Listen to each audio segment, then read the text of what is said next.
Hey guys, Seth here. I been asked by several people, probably half a dozen now, how I do the switches on my lightsabers. Specifically how I do the switch caps. As you can see on this lightsaber that I made, the switch caps there. It has two, the activation and then the auxiliary. This part right here is an extension part from TCSS. I think it's extension number 3. It's an 1.5 inch long. And how I make the caps for those is I purchased these. These are standoffs. They're quite small. If you can see that there. It's a hex. It's 4 millimeters long. The thread is M3. And what I do with this is I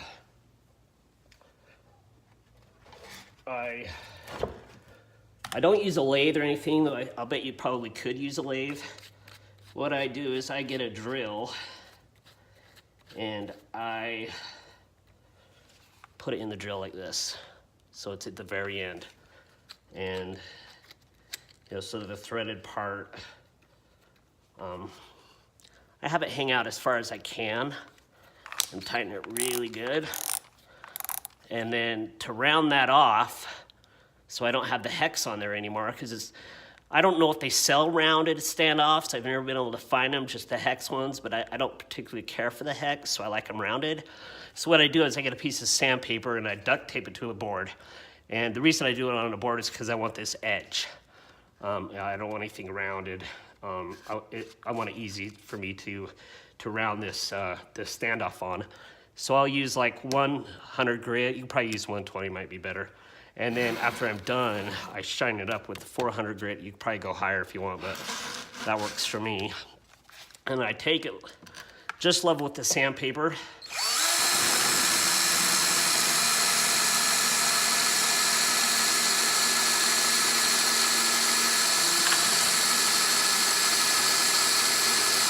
It takes a few minutes, but the idea is to buff off all the edges so that it's round.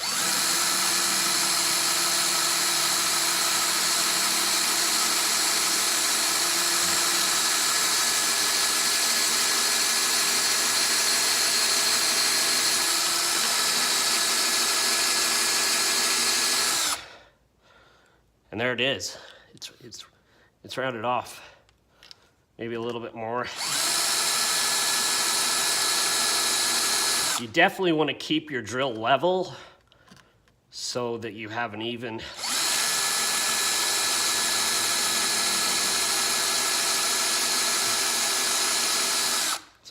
finish. Just kind of fill it, see if it's round. It's just about there.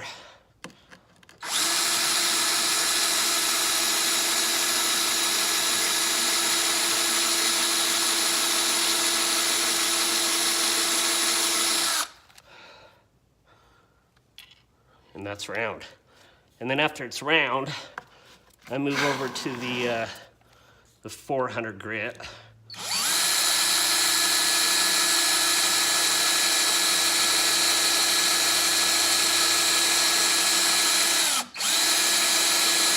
Just to make it, a little bit smoother so it's not rough. And the 400 grit gives it plenty smooth. It's you don't need to see your teeth in it or anything. So when I'm done, I take it off the drill and get the sandpaper out of the way. And then I get a pair of pliers. And what I do next is I hold the pliers on the end right there, and I'll get a Dremel.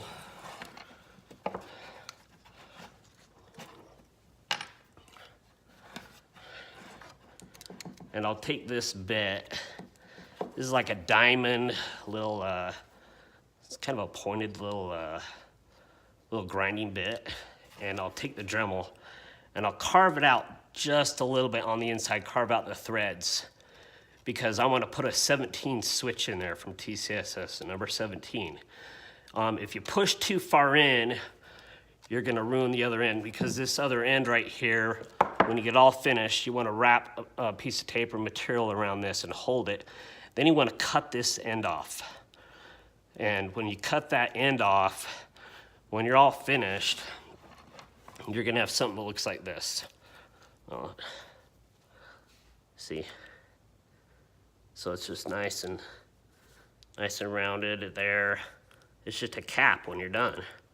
This one has a little hole in it because, like I said, I drilled through too far and put a hole through it, so I haven't used it, but that's just to show you what it, basically what it looks like in the end. And then this 17 switch, you know, these are tough little guys. Like you take your standoff, you know, let's see, your standoff's about that high.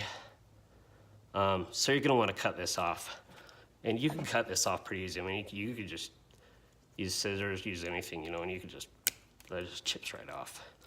And so when I get it to the size I want, the diameter around this switch is gonna be too fat.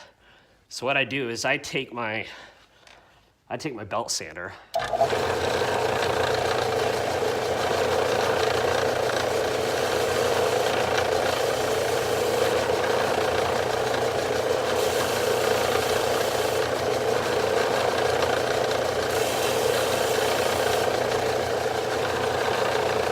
I'm not gonna do the whole thing, but I slowly start grinding that thing down.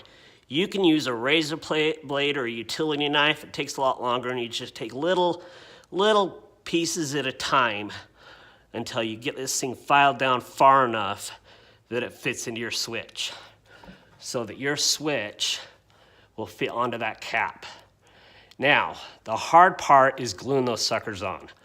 When you get them, actually the other hard part is, this is a 17 switcher holder. This is just the single switch, but I usually use the double switches, and they'll, you know, they'll slide in there. Your hardest part on making these switches work is getting the two holes, if you're using a double, to line up. That old saying that says measure twice, cut once. On this project, you need to measure about 5 or 6 times to make sure you got it right. I think they used to sell a template that you just put over the top and you drill right through. I don't have one of those, so I just measure it out. But yeah, once you get those in there and you're ready for your switches and your caps will work perfectly. It's at the level that you want it to be. If you end up getting bigger ones like M4s, you're gonna wanna grind down this part a little bit to make it smaller. It's a lot more work, so I would just, I just get the M3s.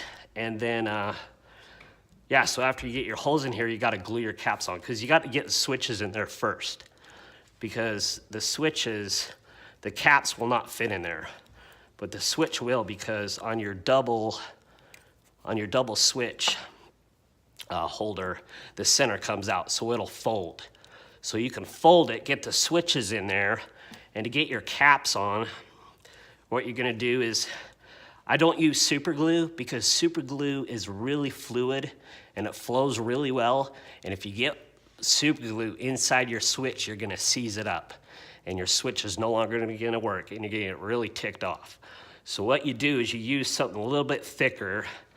I find epoxy works real well. And once you get your switch on there, you're gonna wanna tip your piece upside down and you're gonna wanna brace it so it doesn't move, so that your switch and your cap is hanging upside down. You know, and if it's on something like this, it's not gonna go anywhere, you just lay it flat.